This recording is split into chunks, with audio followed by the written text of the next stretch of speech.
November will be turbulent. Hey and welcome to this video. My name is Julian. On my channel, it's all about cryptocurrencies, the markets. I talk about my ideas, investment ideas, and how this could help you as well.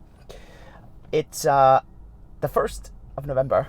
We're starting a crazy month. October finished slightly in the greens.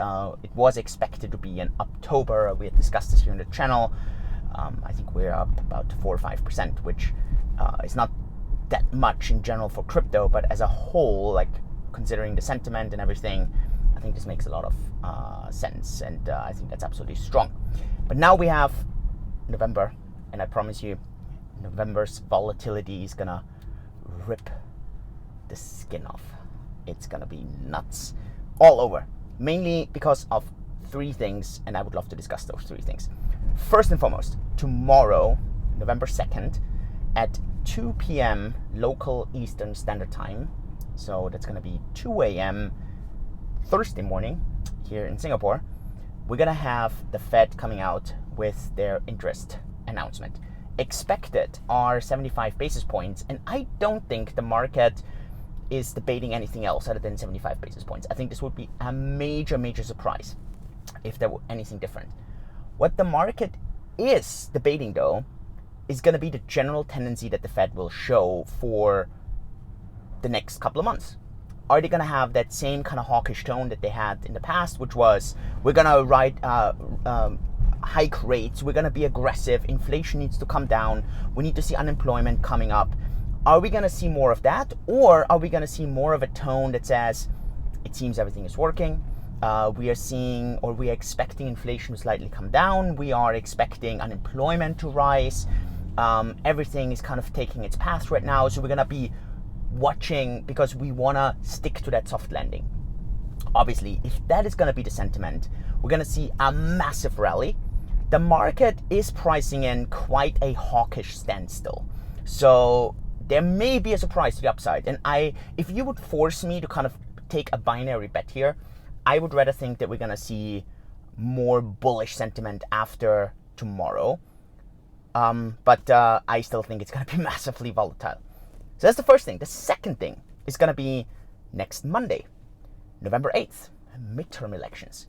And obviously at the moment, we have a Democratic dominance in the presidency, in the House of Representatives, and in the Senate.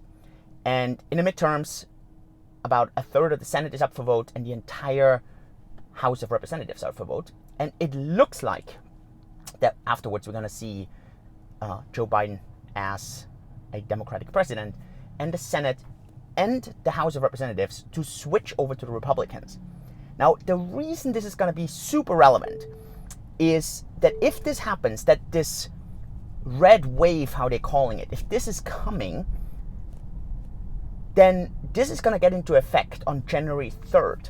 So the Democrats are expected to kind of use the next 2 months to really get through as much as possible, because you can expect that afterwards, from next year onwards, there's going to be non-stop impeachment for President Biden.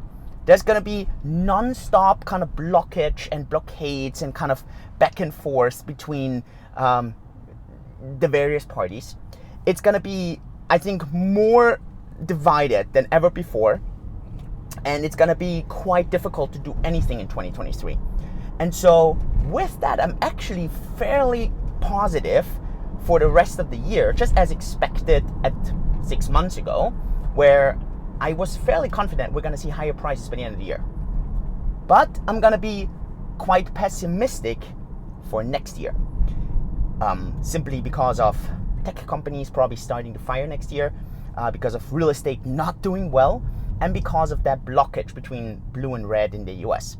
So that is going to be the second thing, and obviously that's going to be super volatile. I think the House of Representatives, that's a done deal. That's going to go to the Republicans.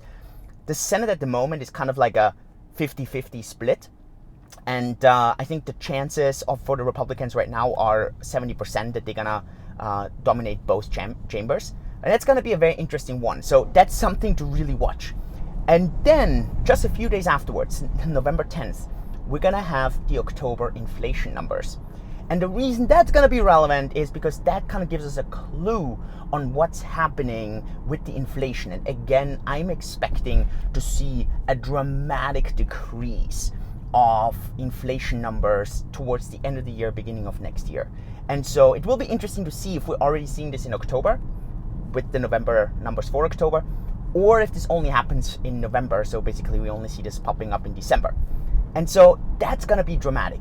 And all this at the end is going to lead into the Fed meeting minutes a bit later into this month. And so with all this, I think, especially before these major events, markets are going to be extremely volatile. They're going to try to kind of guesstimate what's happening. They're going to try to guesstimate if markets are going to go up or down. In general, I do see this as a temporary rally rather into the year end. And I had always had this stance for a relatively long time. I do think that after the midterms, it's also going to be likely that the Ukraine tensions are going to go down. There's less need to manipulate the media, and there's less need to kind of manipulate a lot of things because there's just not so much to influence right now because it's done. And all this, in my opinion, is going to be a constructive sentiment right until the end of the year. And then, though, it's going to make me quite pessimistic for 2023. Unless things change, obviously, right? So I'm talking about the facts that I have on November 1st. Remember, when the underlying facts change, so has to change your opinion, and with that, your decisions. And that's absolutely tricky and difficult because many times people change opinions just because other people change their opinions, but people don't change their opinions when the underlying facts change, or they keep the opinions when the underlying facts stay the same. So let's see how this crazy ride is gonna go. Tonight we're gonna have a 1 hour Twitter space on the Cake DeFi Twitter channel.